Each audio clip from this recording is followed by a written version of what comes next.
dia 17 de junho de 2026. Hoje nós temos a 16ª live em que o Dr. Ricardo Lindemann nos brinda com seus conhecimentos sobre Bhagavad Gita. Agradecemos em nome de todos aqueles que podem assistir agora ou assistirão depois pelo YouTube. E, pessoalmente, agradeço ao Dr. Ricardo por esmiuçar esse texto tão antigo, trazendo à tona os conhecimentos que a gente busca tanto. Muito obrigado, doutor Ricardo. Palavra para o senhor. Agradeço a apresentação e o espaço também oferecidos pela Loja Estrela d'Alva, pelo seu presidente. Hoje vamos ter a reunião de posse. Tá? É um grande momento da Loja Estrela d'Alva, no meio da Copa do Mundo. Vamos buscar, dentro do possível, uma posição estável e confortável, sentados com a coluna ereta, de modo a relaxar o corpo físico e poder esquecê-lo, que ele não perturbe a nossa elevação e o grande elo de ligação entre o corpo e o espírito se encontra na respiração, no pneuma. Observando a respiração suave, serena e profunda.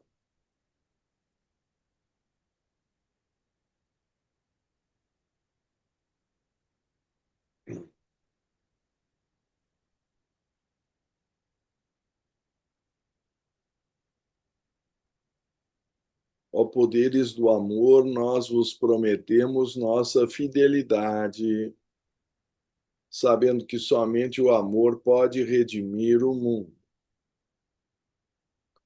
Nós invocamos vossa bênção sobre todos aqueles que se esforçam para servir-vos. Nós invocamos vossa bênção sobre todos aqueles que têm de suportar sofrimento. Que eles possam alegremente descobrir seu envolvimento em vosso amor, mesmo em meio à sua aflição. Nós invocamos vossa bênção sobre todos aqueles que intencionalmente infligem sofrimento. Que eles possam ser movidos a retornar para vós e servir-vos.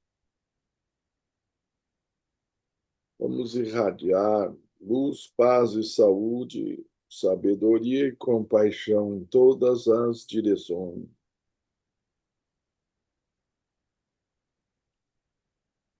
Paz a todos os seres.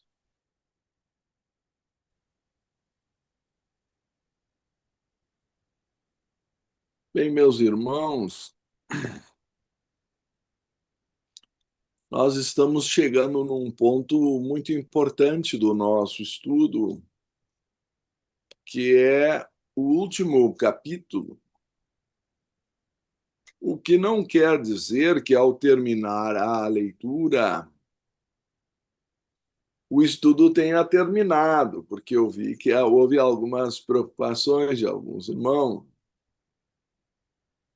mas nós vamos retomar alguns assuntos, aí sim, numa reflexão mais detida, depois de ter feito uma leitura algo comentada, é verdade, mas agora suponho que os irmãos terão uma mais completa visão panorâmica de um livro que eu vou insistir, embora seja até certo ponto uma interpretação intuitiva minha, mas talvez o livro mais lido ou recitado da história da humanidade. Eu vou fazer um comentário sobre isso. Primeiro, ele é uma canção. Não por acaso a canção do Senhor, Bhagavat, quer dizer o bem-aventurado, a canção do bem-aventurado. Vocês estão vendo que cada vez que Sri Krishna vai falar, e a primeira vez que isso acontece no texto se encontra, é natural, no capítulo 1, tá? Quando, na verdade, não é tão natural assim, porque no capítulo 1 está na figura de Sanjaya fazer as introduções e a resposta só aparece no capítulo 2. A menção das perguntas de Arjuna. E eu acho que isso também merece ser considerado, porque Sri Krishna só começa a fazer seus comentários no Shloka 2.2. E aí vem a expressão, o Senhor bem-aventurado disse, porque essa é a canção do bem-aventurado. O capítulo 1 nos coloca no contexto da batalha. O capítulo 18, que nós vamos estudar, nos coloca no fechamento. O fechamento do processo de autoconhecimento ao qual a Bhagavad Gita nos inspira. E como a língua sânscrita é uma língua métrica, feita para os mantras e para a pureza do som e seus poderes mágicos derivados também dos Vedas. A palavra mantra vem de ma, que quer dizer medir, e mantra tem a ver com a métrica cujo efeito também se dá na mente, manas. Então, este livro não é só lido, ele também é cantado. Não sei se vocês já viram uma missa cantada, ela tem um efeito diferente de uma missa meramente recitada. E antigamente se recitava em latim por causa de efeitos sonoros e mântricos. Eu não vou entrar aqui em detalhes ritualísticos, no Purva Mimamsa, Darshana e tudo mais, mas eu estou enfatizando que muitos analfabetos conhecem a Bhagavad Gita como música de cor. Não é preciso saber ler ou escrever para conhecer a Bhagavad Gita. Essa foi a maneira pela qual os antigos sábios da Índia tornaram o texto tão conhecido, apesar de poucas pessoas serem capazes de lê-lo. E por isso nós temos aí 1,3 bilhões de indianos, dos quais 90% são hinduístas, e esse é o livro que representa a sua fé. Certo? Se considerar que há outros hinduístas fora da Índia, como no Nepal, como em Bali e outros lugares, eu arriscaria dizer que há pelo menos 1,3 bilhões de pessoas, né, que recitam a Bhagavad Gita muito frequentemente. E se vocês considerarem a antiguidade dela atribuída uns 5.000 anos, Segundo Blavatsky, a morte de Krishna se deu há 3.102 anos antes de Cristo, com uma das maiores populações da Terra. Eu arriscaria dizer, já está naturalmente entre os 4 livros mais lidos no mundo. A Bíblia, o Alcorão, a Dhammapada e a Bhagavad Gita. Mas, dadas essas circunstâncias singulares, eu arriscaria dizer que é o livro mais lido e recitado, porque talvez seja o mais antigo e, com certeza, por esse aspecto mântrico, ele se preservou como uma canção. Então, eu considero que, nem que seja por uma questão de cultura geral, e vocês estão prestes a concluir isto, vocês vão ter lido a Bhagavad Gita uma vez na vida, pelo menos. Havíamos parado no 18:28. É assim me consta nos meus registros. Me corrijam se eu estiver errado. O 29 se diz: houve como relato sem reservas e separadamente a divisão da razão, ou seja, buddhi, e também da firmeza tripla de acordo com as qualidades, ou seja, os gunas. Om Dhananjaya. Aquela razão, ou buddhi, que conhece, ou aqui é sugerido ou discerne, a energia e a abstinência. E por quê? Porque a razão pura, ou buddhi, é a fonte do discernimento. É uma visão que supera a razão comum envolvida em interesses mundanos. A razão pura é a parte de Buddhimanas relacionada a Buddhi, que é a visão da unidade, a percepção de contexto,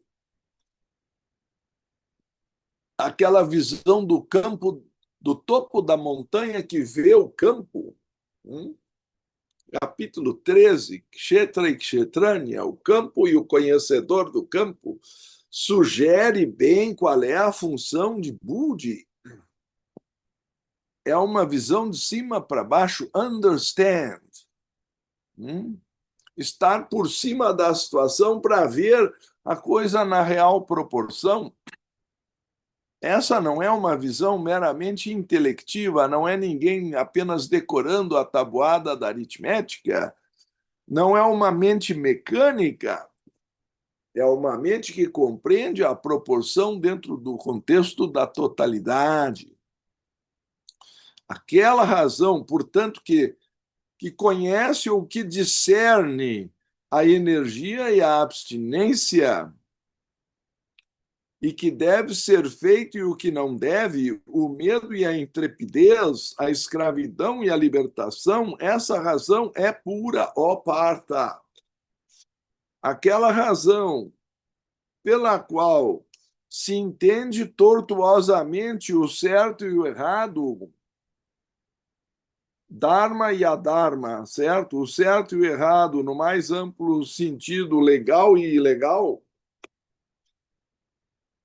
é também o que deve ser feito e o que não deve. Essa razão, ó Partha, é passional. Então, quando nós estamos no reino de predominância de rajas, que é a segunda guna da paixão, já não se tem a visão do certo e errado com clareza, porque os interesses do indivíduo interferem na visão do todo e, para usar a expressão popular, puxam a brasa para o seu assado, que seja de preferência de soja. Mas, de qualquer forma, puxam para a sua conveniência. Então, Nós vamos ver oportunamente quando Platão também diz, e o Platão tem uma série de correspondências com essa divisão quádrupla e, até certo ponto, alquímica da evolução humana. Assim como na Bhagavad Gita nós lemos várias vezes os Shudras, os Vaishyas, os Kshatriyas e os Brahmanes. Vocês talvez tenham lido o capítulo 6º do nosso livro A Tradição Sabedoria. Expomos no capítulo 6, a lei de evolução, essa relação análoga ou de semelhança, por analogia, com o ferro, bronze, a prata e o ouro, respectivamente, como estamos mais acostumados na tradição grega, que é o pódium e o metal das medalhas da premiação na Olimpíada. Poderemos voltar a isso oportunamente, mas eu queria dizer a vocês que, quando estamos no território de Rádias, com certeza já não é mais o ouro, já não é mais a razão pura. Por quê? Porque ela já começa a aceitar a azinhavre, oxidação. Qual é a beleza do ouro? É que é pouca ou nenhuma a sua oxidação. Ele brilha incontaminado. Os outros elementos rapidamente enferrujam. Os outros metais não têm essa mesma característica de valência e tudo mais, que torna o ouro praticamente incólume a esses efeitos da intempérie da natureza, e por isso ele sempre foi, de alguma forma, honrado, venerado como coisa dos deuses ou dos reis. É um dos 3 presentes dados pelos reis magos a Jesus, é ouro. Isso tem um simbolismo todo especial, alguma coisa pura, o ouro, a mirra e o incenso. Coisas não contaminadas ou até descontaminantes. Então, quando essa razão pura mergulha nos interesses dos desejos, ela já perde, ou a imparcialidade, ela já fica contaminada pela atmosfera do desejo e entende tortuosamente o certo e o errado. Veja que é uma distorção digna de se visitar o oftalmologista. Não se está vendo bem. Essa é uma maneira de caracterizar a avidya ou a ignorância. Podemos também voltar a isto oportunamente, porque a definição no Sutra 2.5 por Patanjali é uma distorção entre 8 palavras, agrupadas 2 a 2. Certo e errado e bem ou mal é o terceiro grupo. O primeiro é o que dura e o que não dura, ou o mortal e o eterno, né? O segundo é o puro e o impuro. O terceiro é o certo e o errado, ou o bem e o mal. E o quarto é o espírito e a matéria. Então, se nós temos uma visão tortuosa dessas 4 palavras ou dos conceitos a elas associados, ou da nossa conduta segundo a visão que essas 4 orientações vão distinguir nas nossas escolhas na vida, o discernimento falhará. Porque a visão é tortuosa. É claro, isso não é tudo. Ainda virá o mais denso dos estados dos gunas, No Shloka 2:32, desculpe, 18:32, aquela razão que envolta na escuridão julga errado o que é certo, vê todas as coisas subvertidas, esta razão, Budi, nós colocamos uma nota, nesse caso, a razão obscurecida por tamas ou escuridão, vê todas as coisas subvertidas. Essa razão, ó parta, é obscura. Ela perdeu sua pureza, não porque Budi não exista, mas porque está cercado de lentes que distorcem o que se vê. Eu tenho insistido aqui, e acho que nesse caso a insistência é intencional e necessária para a nossa reflexão, que a pior das ilusões ou dos efeitos mágicos de Maya não é ver uma miragem no deserto onde não há nada. É ver uma coisa que existe, mas na proporção errada. É muito mais difícil libertar-se de algo que existe, porque a pessoa jura que existe, apalpa, afirma, porém, ela não vê bem. A percepção dentro do contexto é deformada. Um dos exemplos que Dr. Taimini dá naquele seu magnífico livro Autocultura à Luz do Ocultismo, que eu creio que um dia teremos que estudar aqui, se é que já não o fizemos outras vezes. Ali está. Os parabéns. É quando ele diz, me perdoem a digressão, mas eu acho que o exemplo é muito importante, porque senão as palavras são vazias, muito abstratas e etéreas,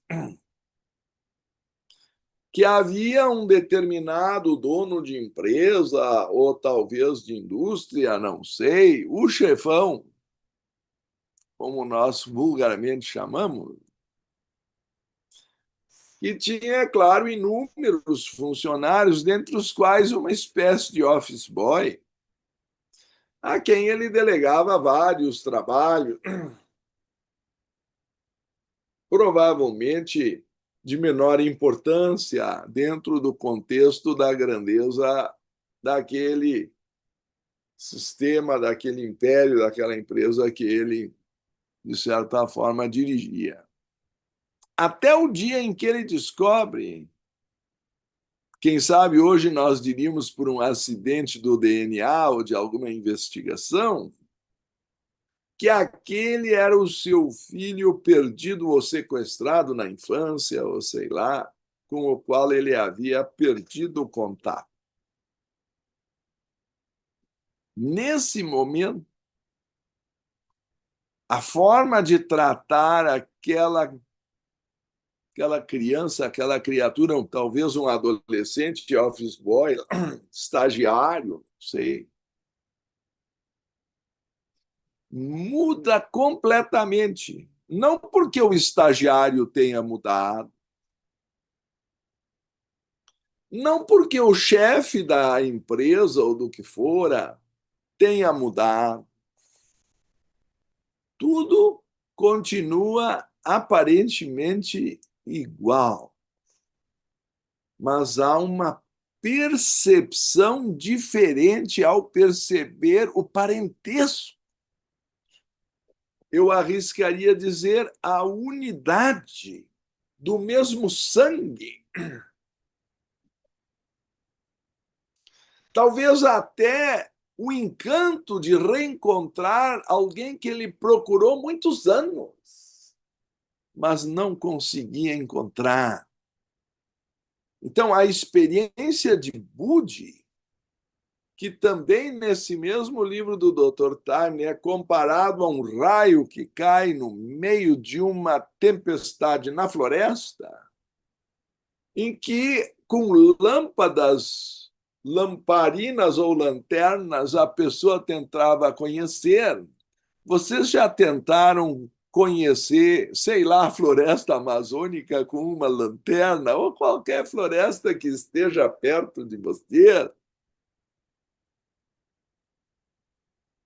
A gente vê algumas árvores, com certeza, mas não tem a dimensão do todo. E diz o Dr. Time, um único raio durante a tempestade ilumina toda a floresta num só instante, mas dá a dimensão do tamanho, da grandeza. Então, Budi é uma faculdade de ver o todo que é difícil de descrever apenas com palavras na intelectualidade. Antes de morrer, me parece que poucos meses antes de morrer, São Tomás de Aquino teve uma experiência talvez búdica, no mínimo um samadhi, não sei em que plano, mas ele disse que naquela experiência lhe foi revelado mais do que tudo que ele tinha escrito em toda a sua vida. E ele escreveu a famosa Suma Teológica, que tem dezenas de tomos, me parece que ao redor de 30. É uma coisa grossa de ler. Cada um dos tomos. Ele escrevia, ele tinha um escrivão permanente que era como uma cuidadora, sabe? Ele dormia com o escrivão, a mesa dele era cerrada para caber a barriga dele, ele já tinha idade, mas de noite ou de dia, quando ele acordava, o escrivão estava do lado e eles se revezavam para acompanhá-lo e ele continuava escrevendo dessa forma. Então, ele escreveu uma quantidade absurda de livros. E ele, ao final, e por isso ele era também considerado santo pela contribuição intelectual à igreja. Pois que digo a vocês, ele declarou antes de morrer um único momento de êxtase. Revelou a ele mais do que tudo que ele escrevera e estudara em toda a sua vida. Assim, quando a razão pura atua, ela santifica, porque vê as coisas na reta proporção, descobre que todos são nossos filhos, todos são nossos pais, nossas mães, nossos irmãos. Não existe essa distância que nos parece ocorrer quando selecionamos os que são nossos e os que não são. E não digam que não há uma ovelha negra na família de vocês, porque sempre há algum problemático. Mas só por ser parente a gente engole coisas que, se fosse um estranho, a gente não aceitaria. E a gente vê pelo ângulo das qualidades, e os outros, mesmo tendo qualidades, nós podemos invejar ou ver pelo ângulo dos defeitos. Então, essa capacidade ou incapacidade, seja de ver as coisas como são, seja de distorcer o certo e o errado, é o tema desses 3 shlokas. E isso é muito rápido. Eu quero dizer, a gente lê, são 3 linhas. Mas o que está oculto nessas 3 linhas pode dar uma palestra. Então, vocês não se preocupem que o livro está terminando, porque esse não é um livro de uma única leitura. Estamos, isso sim, como um raio, tentando ter uma visão panorâmica do livro. Depois nós vamos nos deter em algumas árvores especiais. E uma delas, com certeza, é a dos 4 estágios de evolução chamados de varnas, castas, ou estágios alquímicos na visão, que às vezes eu prefiro porque é mais fácil de compreender para o ocidental, que são os 4 metais que representam a alma em Platão na República. Eu acredito que Platão se inspirou nessas tradições orientais que, de alguma forma, ele teve acesso. Mas é claro que eu não posso afirmar documentalmente. Também porque ele era um iniciado, então ele pode ter tido a percepção ou o ensinamento pela iniciação sem nunca ter lido o texto. Ele conheceu a substância e não a aparência. O importante é que ele descreve os mesmos estados de evolução. E eles são baseados nesses 3 gunas. Se vocês colocarem o guna da paixão, seja um pouco mais voltado para baixo, que seria tamas, ou um pouco mais voltado para cima, que seria, então, sattva, a combinação sattva-rajas é como buddhimanas, e a combinação tamas rádias é como kamamana, certo? Então, dos 3 gunas vão derivar 4 estados, porque o intermediário se liga a hora mais para cima, a hora mais para baixo. Não quero, porém, me antecipar ao tema, mas já estou dando o gancho.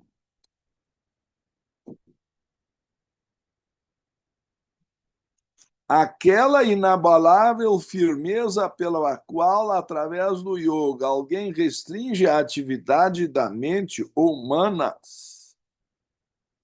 das respirações vitais e dos órgãos dos sentidos, ou seja, pratyahara, ó parta, é pura. Porém, a firmeza, ó Arjuna, pela qual, por apego desejoso de fruto, alguém se agarra firmemente ao dever, desejo e riqueza, essa firmeza, ó parta, é passional, porque mesmo que ele esteja cumprindo algum dever, ele não cumpre o dever pelo dever, mas pelo resultado. Muitos trabalham, mas em geral por ambição ao resultado, não um serviço como uma oferenda a Deus.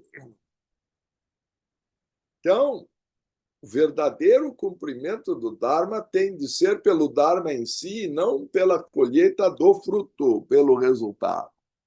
Certo?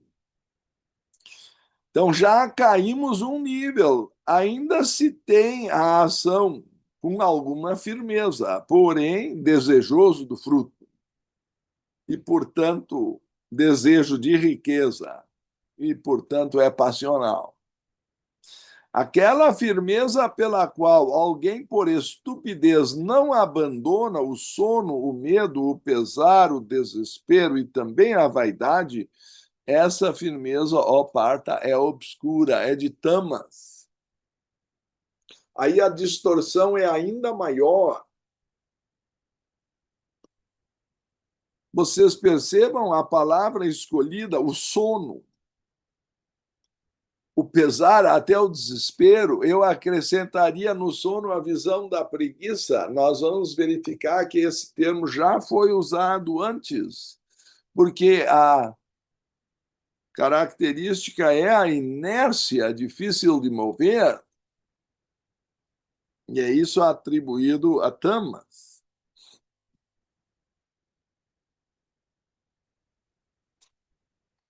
Nesse caso, é ainda acrescentado, e agora ouve de mim os 3 tipos de prazer, ó touro dos Bharatas, aquele no qual nos regozijamos pela prática e que põe fim à dor.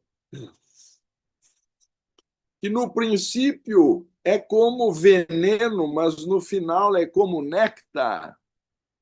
Esse prazer diz-se puro, nascido do conhecimento bem-aventurado do ser. Olha que estranho, hein?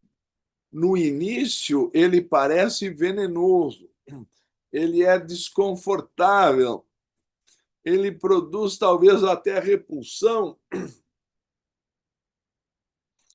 ele é doloroso, mas ele resulta, não é em néctar ou numa satisfação que nós vamos ver ser transcendente. Aquele que, pela união dos sentidos com seus objetos, é no início como néctar, mas no final é como veneno, esse prazer considera-se passional. Quando eu como um sorvete, é bom. 2, 3, 4, 5, vai chegar um número em que vai começar a produzir uma sensação de saciedade e, além dali, começa a produzir repulsa. E se nós não compreendermos isso, nós podemos ser hospitalizados. Não sei se vocês já viram essas competições de quem come mais. Já houve casos até de morte por intoxicação, que passando de um certo limite, aquilo que é motivo de sustento acaba sendo, no mínimo, motivo de uma dor de cabeça. Quem não comeu demais a ponto de estragar o fígado? E aí a dor de cabeça vem. Pior são essas competições de quem bebe mais. Eu prefiro nem falar sobre isso, mas infelizmente é uma prática muito comum em certas universidades, competições de bebedeira. E mais difícil para mim entender, na busca de experiência e adrenalina, como que aquela menina acabou se deixando lançar no vazio e caiu, sei lá, de 40 metros e conheceu a morte pelo caminho mais rápido.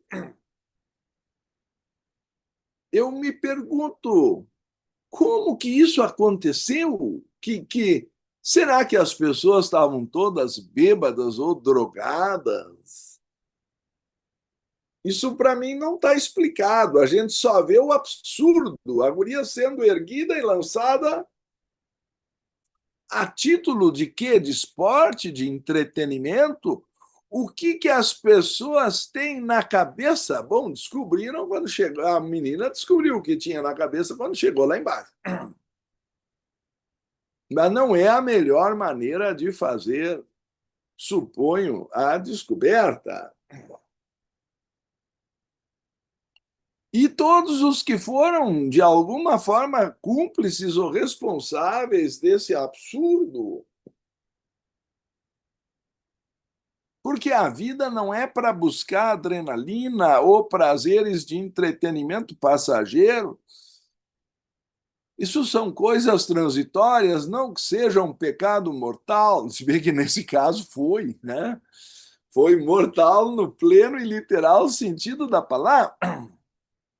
Mas por que a energia da pessoa está sendo desviada a uma coisa que não edifica, não constrói, não resulta em crescimento espiritual? Aquele que, pela união dos sentidos com seus objetos, é no início como néctar, mas no fim como veneno, este prazer considera-se passional.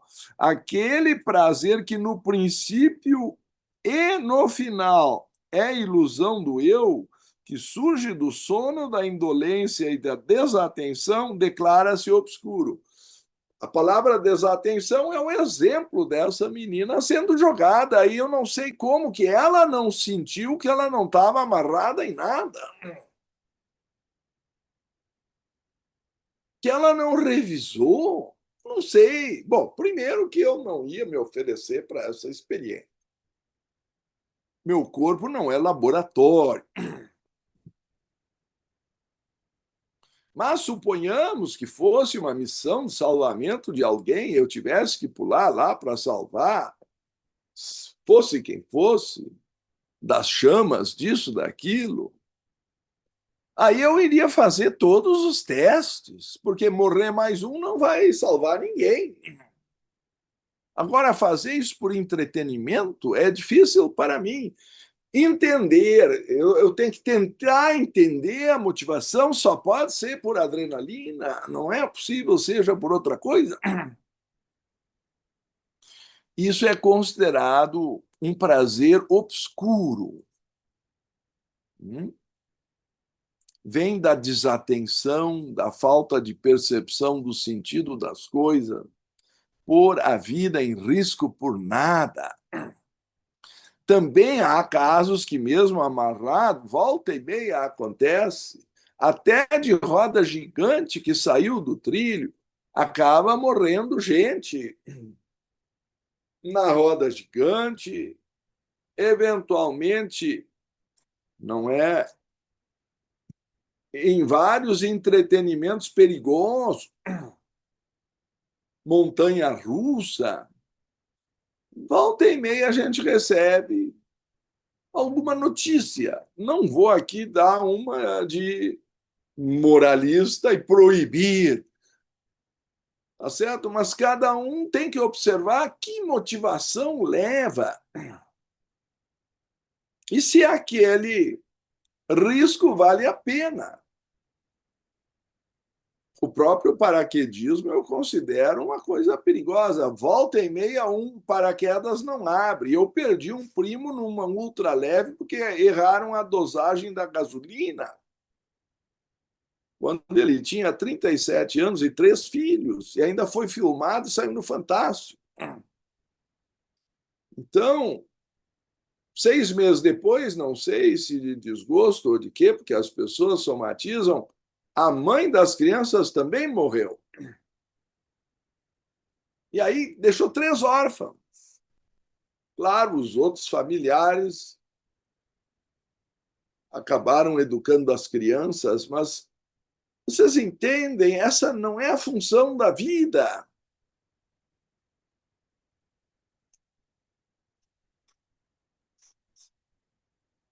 Não há entidade nem na terra, nem mesmo no céu, entre os brilhantes, que esteja liberada das 3 qualidades nascidas na matéria. Os gunas de Prakriti.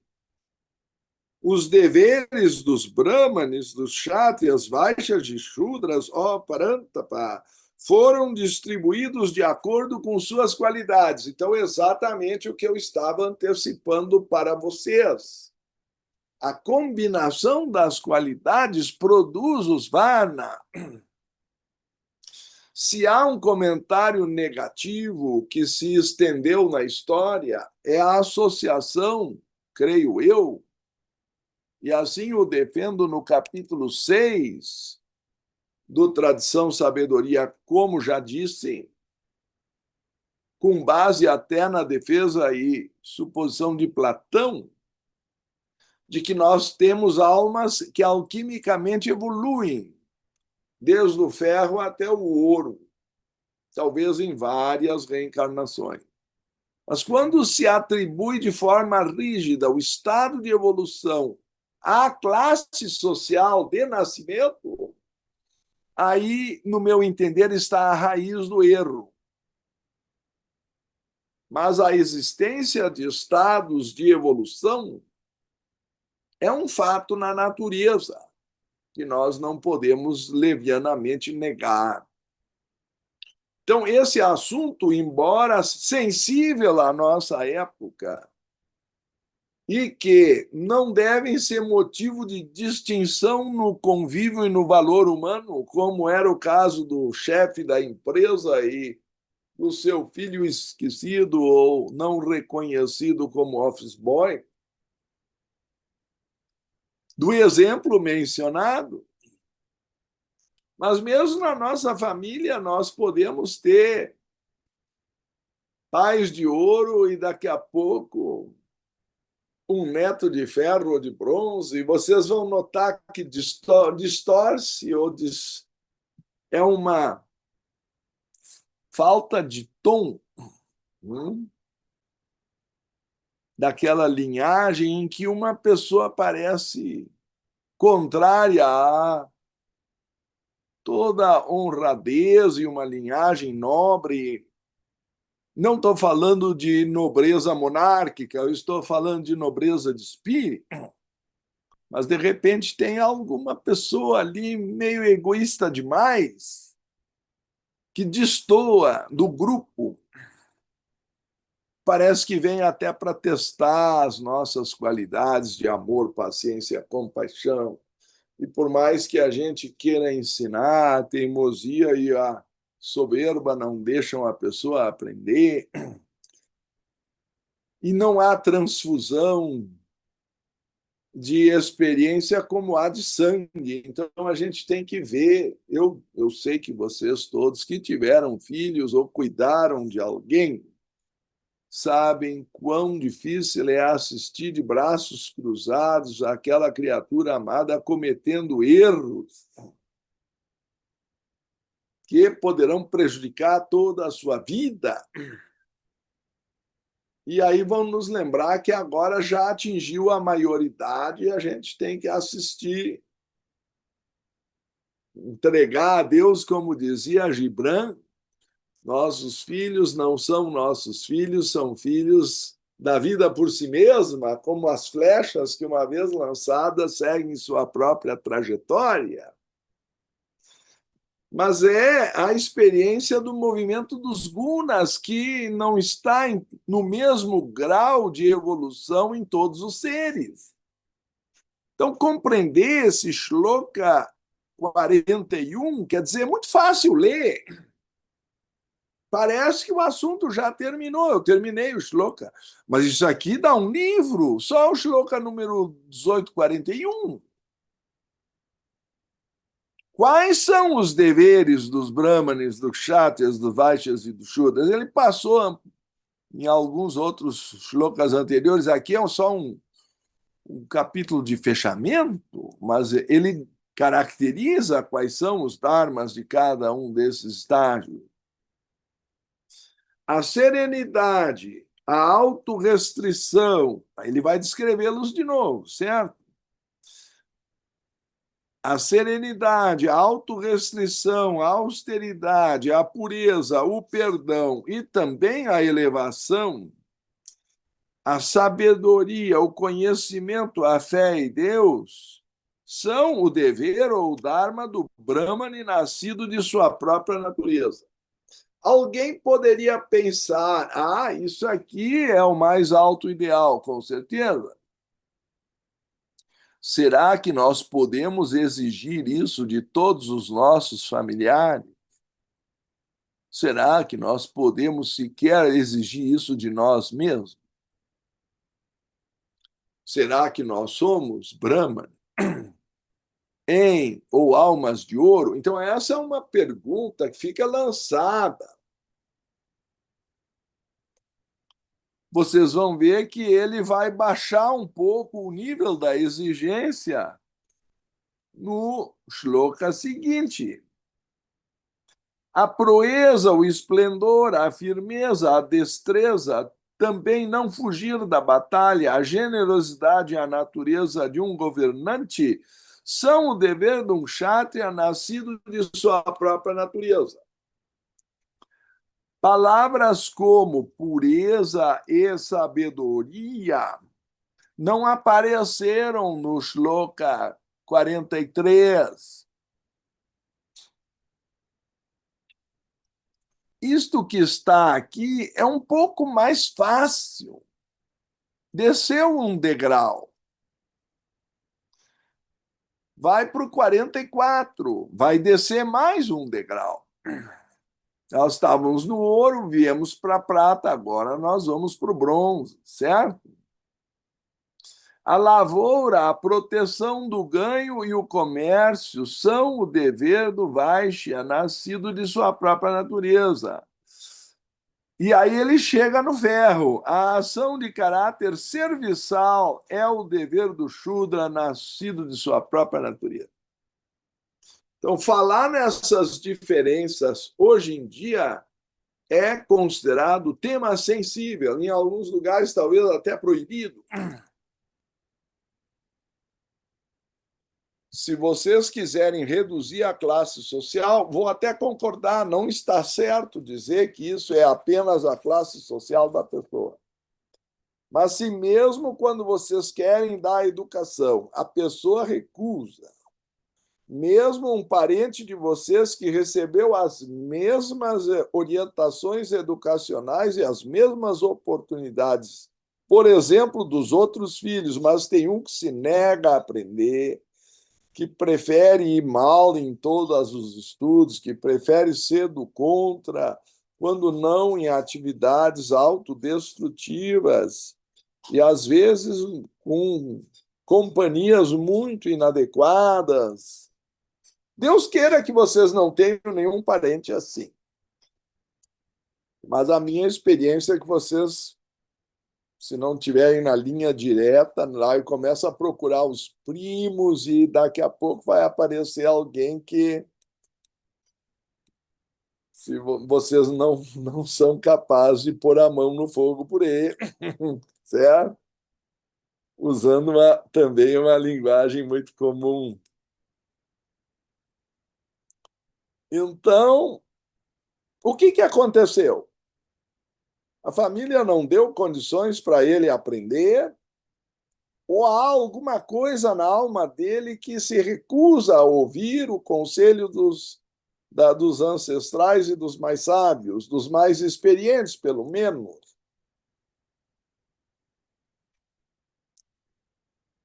E existe o inverso também. Como diz Platão, os pais de prata poderão ter um filho de ouro. Às vezes, os pais não conseguem reconhecer a grandeza de um filho, que supera muito as condições do lar onde ele nasceu. Eu poderia citar esse tipo de exemplo também. Não é? As condições em que Abraham Lincoln veio ao mundo e a educação que ele teve jamais justificariam aparentemente a condição que ele chegou. Talvez o mais respeitado de todos os presidentes norte-americanos em toda a história, que foi aquele que pagou com a vida pela abolição da escravatura, coisa semelhante ao que ocorreu com Dom Pedro II e a princesa Isabel no Brasil também. Foi uma mudança tão brusca que isso no Brasil custou o império. E aí caímos em mãos de interesses menos. Dizem que foi uma república, mas até hoje eu acho que essa palavra não foi totalmente compreendida e nós tínhamos uma linhagem extraordinária de sabedoria que foi jogada fora. Mas eu não vou entrar neste mérito passados mais de 100 anos, mas às vezes uma criatura dá a vida por um ideal e a família nem consegue entender ou dar valor porque ela está num nível evolutivo muito acima do que as condições de origem sugeririam favorecer, contrariamente a toda visão estatística,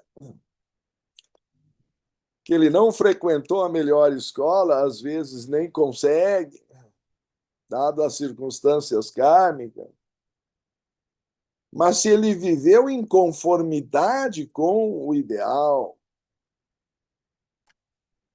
se foi honesto, enfim, eu não vou entrar em todo o detalhe dessa escada hoje, mas estou preparando os comentários que nós vamos oportunamente fazer. A perfeição humana é alcançada quando cada ser se aplica ao seu próprio dever.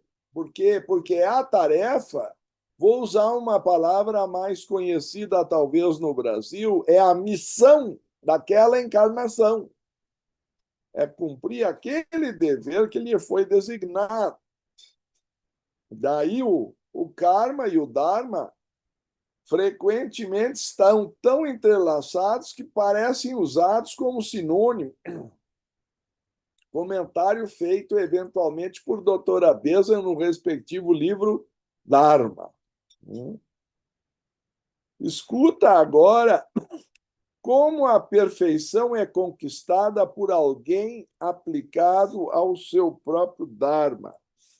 Aqui há de novo um comentário. Na nota de rodapé, há uma sutil diferença entre as palavras aqui usadas, quase intercambiadamente. Karma surge do passado, Dharma também surge assim, porém implica também a lei pela qual se dá o passo seguinte na evolução.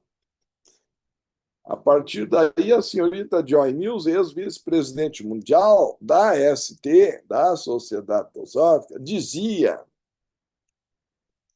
que o Dharma é um empurrão do passado, enquanto o Dharma é um puxão do futuro.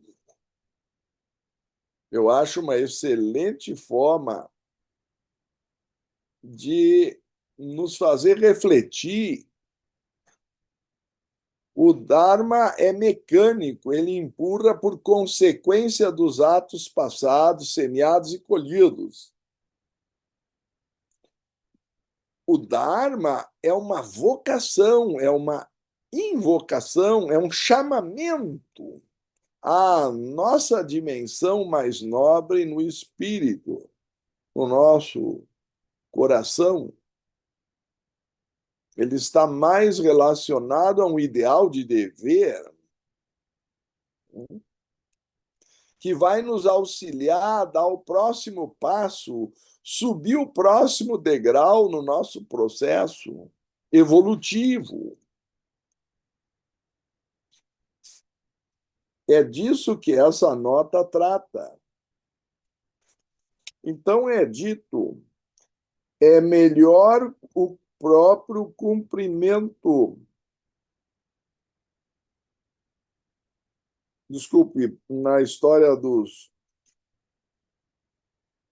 de ler as notas, eu acho que eu perdi a sequência. Vamos para o 46.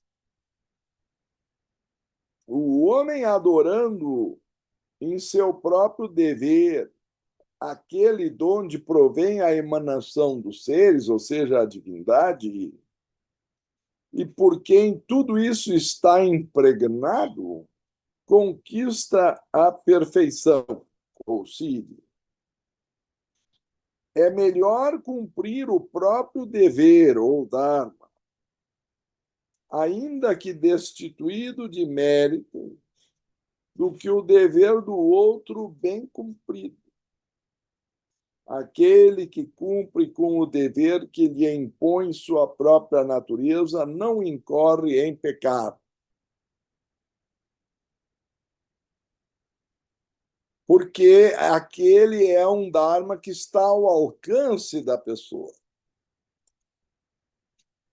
Mas, se eu quiser cumprir o dharma de outra pessoa, eu posso incorrer em perigo. Eu citei outro dia o exemplo da minha filha, que aos 6 anos de idade queria que eu tirasse as rodinhas de proteção da sua bicicleta, enquanto ela ainda estava aprendendo. E me impressionou o motivo. Eu perguntei, querida, por que tu queres que eu tire as rodinhas? Ela simplesmente me disse, porque a fulana de tal, minha amiguinha, já tirou.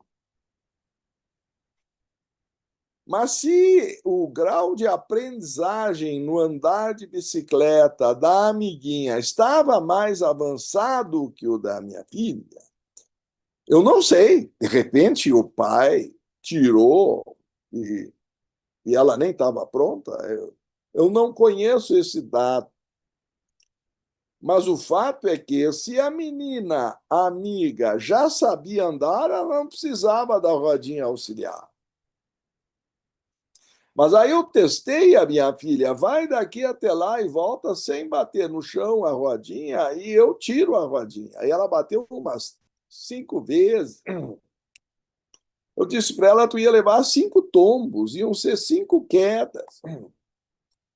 A função do Dharma é nos dar um trilho de desenvolvimento. Não adianta eu ambicionar um estágio para o qual eu não estou pronto. Ou como se diz na esfera de liderança e empresarial, ou até governamental, quando a pessoa senta numa cadeira que é maior do que ela. Todos os infortúnios vão acontecer à própria pessoa ou, no mínimo, aos seus comandados. Se ela chegar ao comando sem ter as virtudes necessárias para exercê-lo com sabedoria. E eu prefiro, nesse caso, não dar exemplo. Vou apenas citar Platão na própria República. E deixo a vocês, se for o caso, e se assim lhes aprouver, tirar, então, a partir dessa frase, suas próprias conclusões. Ok? Por algum motivo que Platão, há 2.400 anos, deixou para nós, essa reflexão continua eterna e está relacionada à questão do Dharma. Diz assim: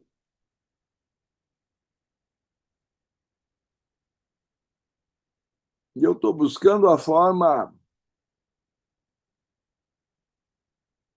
mais literal em nossa língua, que é uma tradução vernacular que eu trago aqui com a citação na página 117 do nosso livro já citado, A Tradição Sabedoria.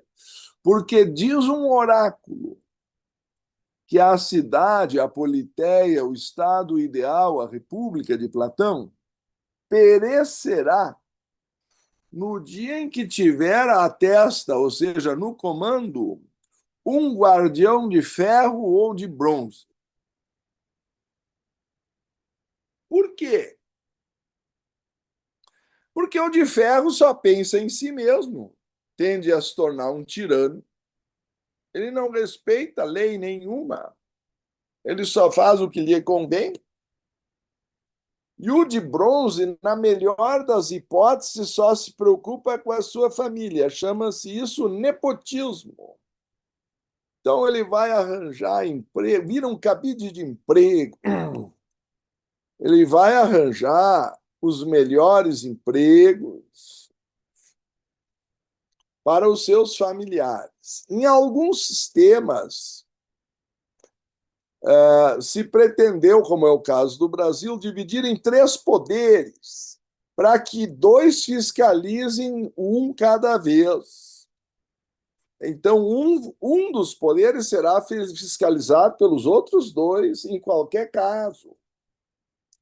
Esse é o ideal.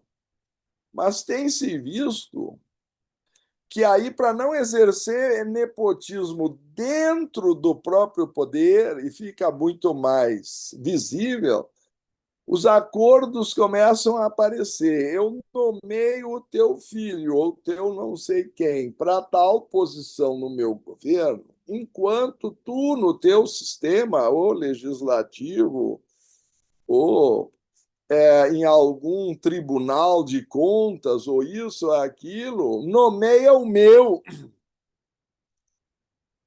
Então, ficam trocando favores entre um poder e outro para não dar na vista.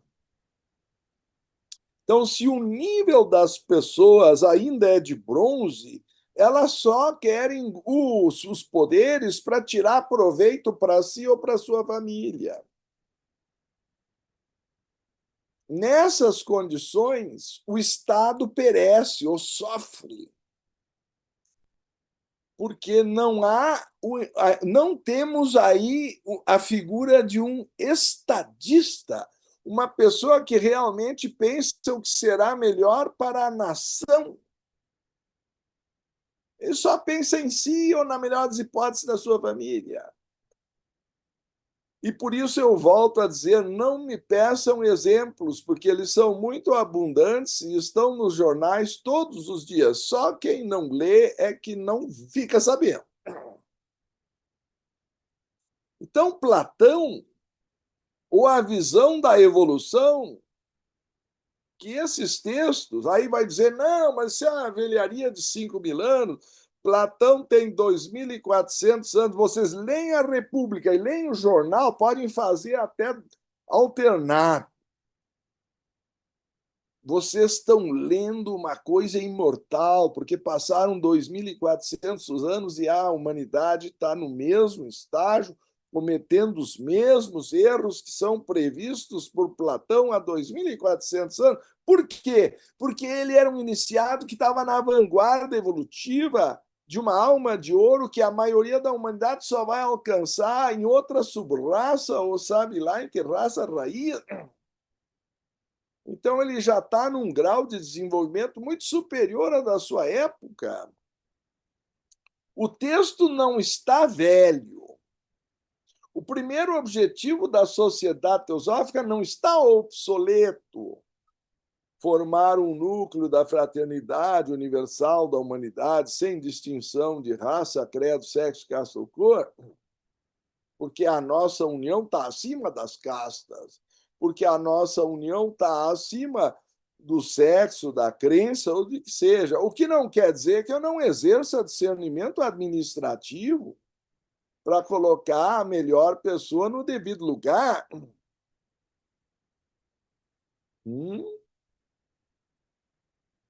Não é isso. O primeiro objetivo não é nivelar por baixo e deixar as crianças governarem e tornar o país uma grande fábrica de chocolate. Tá? Porque se vocês deixarem os bebês governarem o país, por mais puros que eles pareçam, os interesses dele é por balinha, chocolate, o resto não precisa produzir mais. Talvez fralda. Então, nós não podemos simplesmente governar segundo a ótica do nosso interesse. E isso vale porque as almas de prata e de ouro é que estão relacionadas à questão do governo. Vocês viram justamente aqui no 43 a proeza, o esplendor, a firmeza, a destreza e também não fugir da batalha, a generosidade, a natureza de um governante são o dever do kshatriya. Ele está, tecnicamente, disposto a dar a vida pelo país e morrer, se for o caso, na sua defesa. É isso que está suposto no Shloka 1843. Quantos estão dispostos a dar a vida por uma causa? Essa é a primeira pergunta. Isso está lá nos ideais da teosofia da Annie Besant, que vamos estudar, e é por isso que eu pedi, e parece que hoje vamos talvez confirmar, se possível, essa programação, que a sequência natural da Bhagavad Gita poderia ser os ideais da teosofia de Annie Besant, que ela diz que os ideais inspiram mais do que os mandamentos. Mandamento quer dizer não faça isso, não faça aquilo, etc. O ideal é uma coisa que diz o que nós devemos fazer. Isso é o Dharma. Algumas pessoas têm dificuldade para distinguir Dharma de Karma. Eu estou tentando usar a ideia de que o Dharma é uma inspiração para a nossa evolução. É o que nos chama a transcender o nosso estágio atual por algo mais elevado. Talvez seja desafiador sair da zona de conforto, mas nos faz abranger. Para uns, é pelo menos casar e constituir uma família. Para outros, é, aos poucos, deixar seus filhos seguirem seu caminho e dar sua contribuição à comunidade. Para outros, talvez seja transcender tudo isso e ir para um eremitério ou para um monastério. Quer dizer, na Índia antiga existia uma correspondência dos quatro períodos da vida com esses quatro dharmas. Isso é outro assunto que nós podemos estudar. E o final da vida era o eremitério, era viver na floresta, era renunciar ao mundo. Não sei se vocês estudaram algo da cultura. Também na Idade Média era muito comum que depois de uma certa idade as pessoas fizessem o voto de castidade e fossem morar no mosteiro, mesmo quando tinham família, eram casados. Aí eles dão outro passo e viram monges para acabar a vida consagrada a Deus. Nós perdemos essa referência. Eu pergunto a vocês, quantos parentes vocês fizeram isso? Que no fim da vida resolvem levar uma vida simples, dedicada a Deus, que era um costume medieval, que era um costume indiano.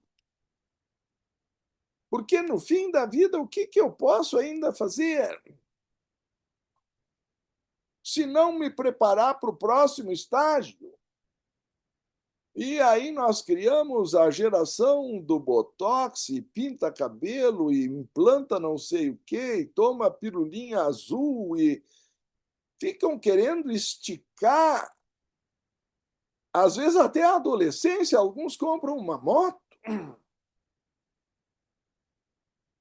ou vão para o jumping lá, body jumping, sabe lá com que idade. Olha, tem de tudo por aí, meus queridos. Mas para cada faixa etária corresponde também um Dharma diferente. Eu não sei se isso está claro para você. Bom, o dever congênito, ó filho de Kunti, ainda que imperfeito, não deve ser abandonado. Em verdade, de todo o trabalho é anuviado por imperfeições, assim como o fogo pela fumaça. Então, eu ainda hoje estava lendo o Paul McCartney, que parece que é o último sobrevivente dos Beatles, e talvez o mais generoso, voltado ao vegetarianismo, suponho que vocês saibam da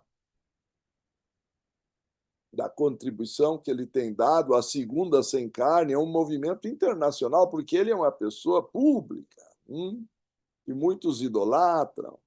Então, quando o John Lennon resolveu se apaixonar pela Yoko Ono, ele se divorciou da esposa e, consequentemente, o filho ficou com a mãe. E quem ainda cuidou desse menino, que depois do divórcio ela ganhou uma pensão muito pequena, apesar do que o John Lennon ganhava fortuna. E claro, depois que ele foi assassinado, aí que ela não ganhou mais nada. Deve ter ficado para Yoko. Enfim, eu não vou entrar nessas questões, eu só estou dizendo que foi o Paul McCartney que acabou cuidando da ex-esposa e do filho do John Lennon. Então, porque ele se sentia no dever, de alguma forma, houve um convívio ao longo de uma vida. E eu suponho que ele se tornou milionário com o dinheiro que recebeu. A fama produz dinheiro, pelo menos se a pessoa não jogar tudo pela janela, que nem parece ter feito o Michael Jackson, que foi o maior vendedor de discos da história e acabou totalmente endividado. Como vocês entendem isso? Criou aquele Dreamland, onde ele afundou o dinheiro como se estivesse queimando, e depois não conseguia nem pagar pagava, se esforçava por pagar o juro da dívida com muita dificuldade, trabalhava feito um condenado, se dopava para trabalhar um show atrás do outro, mesmo quando a idade começou a avançar um pouco. Mas acho que morreu antes dos 60, me corrijam se eu estiver errado. Tendo sido o maior vendedor de discos da história, vocês têm ideia a fortuna que é isso, mas a cabeça da pessoa está onde? Não sabe dirigir, administrar. Por isso que o poder tem que ser dado a quem cabe, não a cadeira. Se a cadeira é maior do que a pessoa, ela vai fazer bobagem com o poder que vai ter. Quando não vão para desvios que caem aí, como a Amy Winehouse e a Hudson, que acabou até com overdose de cocaína.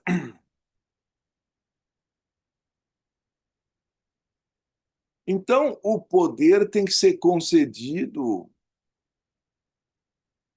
a quem conquistou a sabedoria para administrá-lo. E se isso é verdade nas funções mundanas da sociedade, muito mais no caminho espiritual, em que os poderes são muito mais abundantes do que as pessoas imaginam. Depois que Kundalini despertar e as percepções foram abertas a níveis de energia que o, o mortal comum desconhece.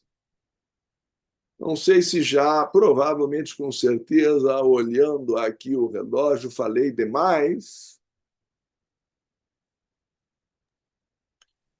Não, Seria o caso de fazermos a meditação de encerramento, presidente Luiz? acredito que seria uma boa ideia, mestre. Muito bem. Então, eu convido a todos que desejarem uma posição sentada, confortável e estável, com a coluna ereta dentro do possível e a respiração observada como serena, suave e profunda. Ó vida oculta que vibras em cada átomo. Ó luz oculta que brilhas em cada criatura. Ó amor oculto que tudo abranges na unidade. Possa todo aquele que se sente uno contigo saber que ele é, por isso mesmo, uno com todos os outros. Vamos irradiar luz, paz, sabedoria, compaixão,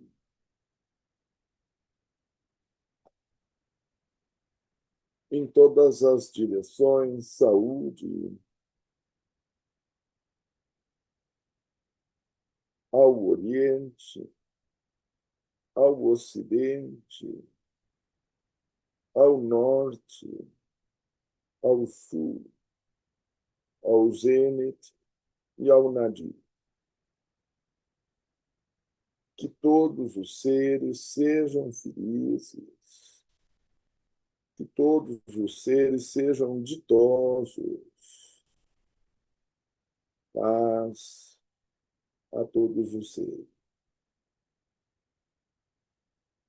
Não.